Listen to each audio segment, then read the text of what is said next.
Hello guys, this is David again, and today we're on my 240, the 87 one, with an LH 2.2 injection system, which you can see because of this return bow on the fuel injection line. This one here, the 2.4s are pretty much cut off here and have the fuel regulator sitting right around where my ignition wires are.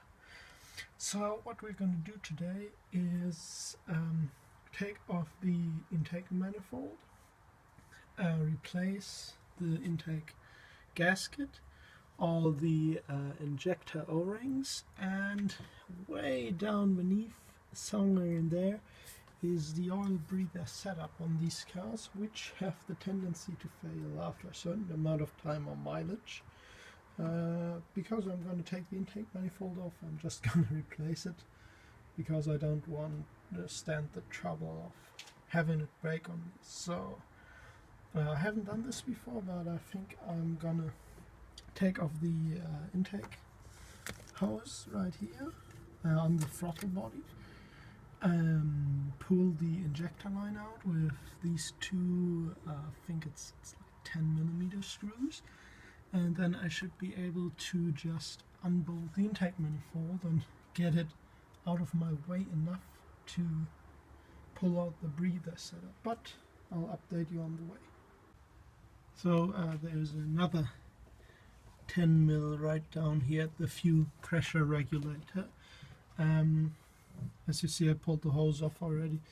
This is for the air bypass, and the other one should be for the crank breather, which I'm gonna tackle later. It was quite a wrestle to get the hose off the throttle body, but you should be able to do it.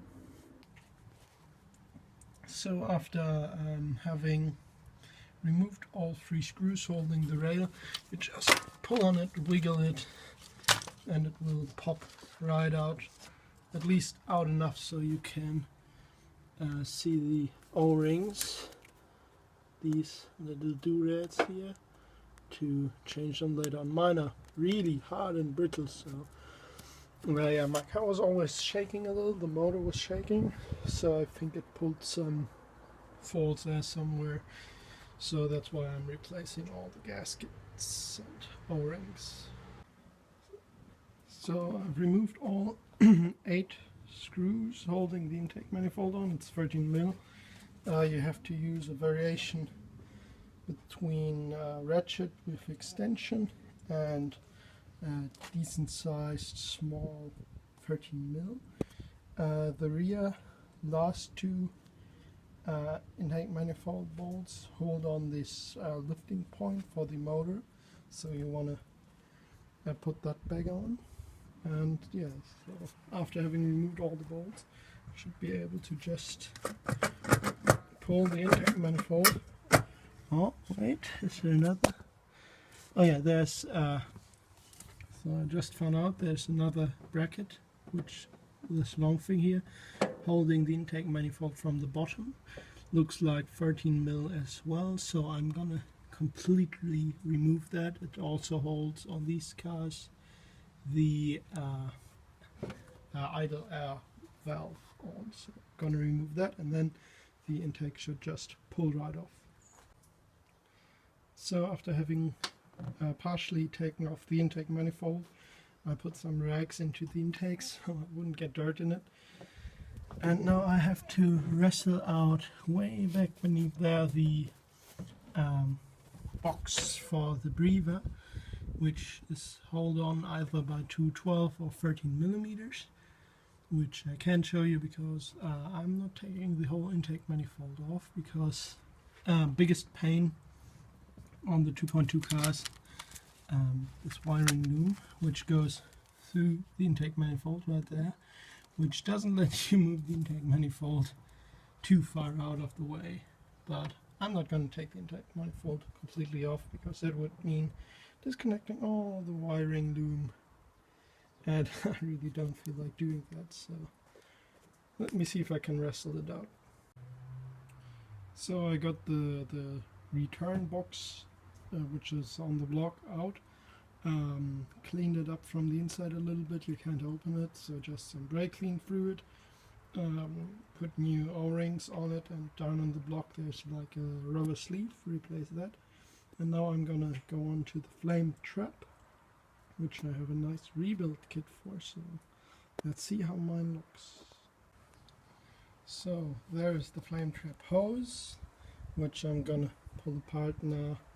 Don't know if you can see in there too well, but it's all black and sooty, so probably wouldn't have been too far from being plugged up. And this is the new one, nice and still good to see through. So I'm gonna cut the zip tie off and pull the whole thing apart and throw the new parts together and put it back in. To get it off, you pretty much have to pull it off the box I just showed you, which is way down there, which will usually pull off when you take the intake manifold off. And then you just, on this port here, there's this thin hose.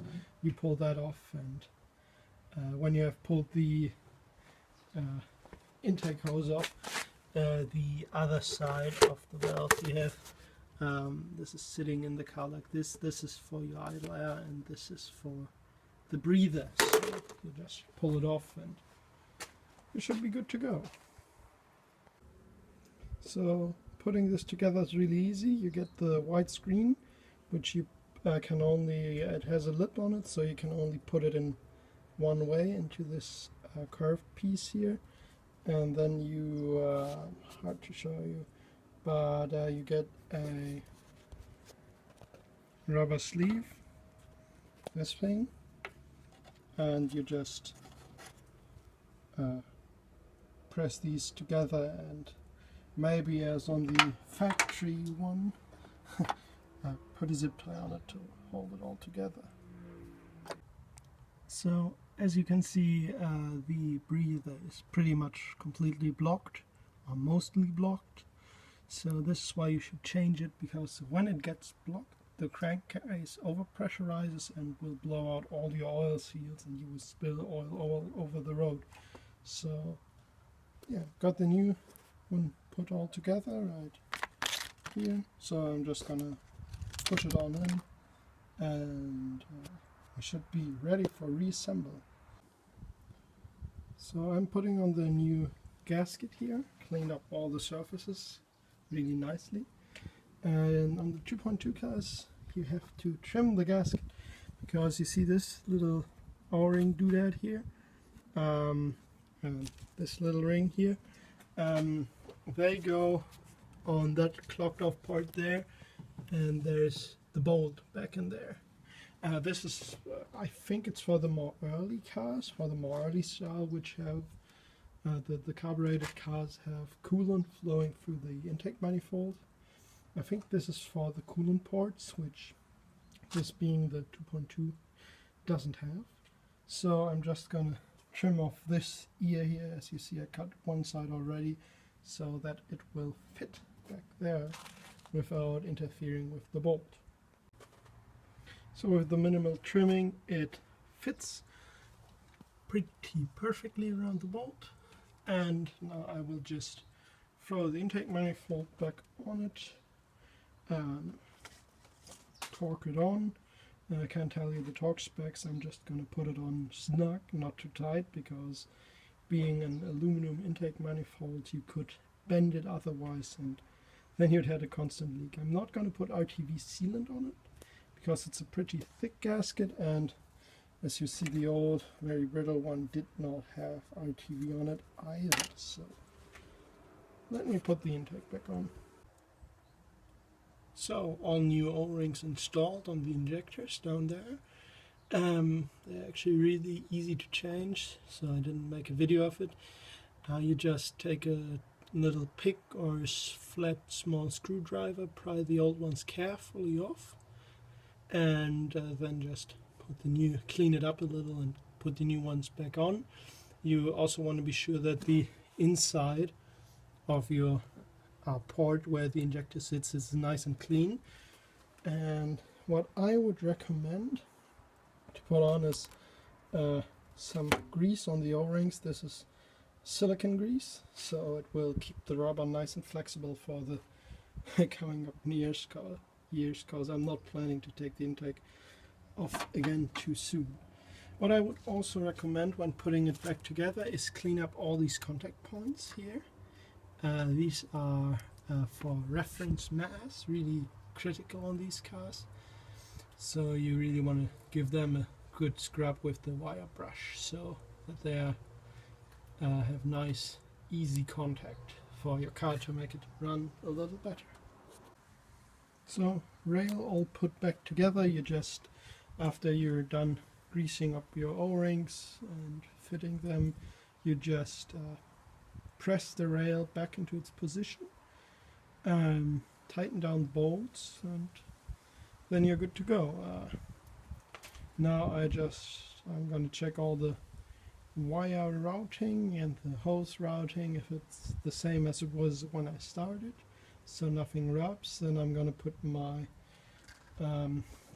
my cap and rotor back on, because I took those off to gain a little more access. Yeah, and then I'm going to reassemble the whole thing. Another thing as a little tip to 2.2 owners, if your car doesn't idle too smooth, there's a little knob down there you can turn to adjust the idle air, the idle bypass on the throttle body, which just, I think the 2 O's and the 2 2's have it. The 2.4 doesn't have it, I know that for a fact. And what you also, I would recommend you do, is on your mass airflow meter here, you have this capped off port. You can take a little saw to it and just pry it open. There's a little potentiometer in it, and what that does after a lot of turning will change how rich your car runs, which you can measure on the connector on the firewall with I think it's voltmeter. This connector here, you just you leave it connected, but put a voltmeter on it, and this can read somewhere between 0 and 1 volt, but at an idle you want it jumping around 0.6 volt. That's the perfect idle mixture for these 2.2 cars. It seems they really like to run on them, so that's just a little tip.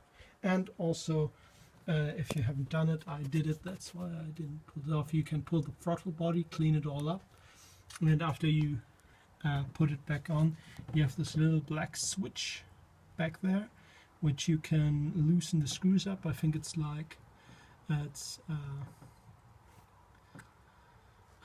I think it's like Torx or something, and at an idle, if you move it, it clicks, and it needs to click as soon as you hit the throttle. Like on mine you hear now is no throttle, and bare movement makes it go click. This is the switch which decides when your car goes into idle. This is your idle switch, when which says when the idle air valve jumps into action. So that also needs to be adjusted if you haven't done it before, because they seem to get out of adjustment after a while.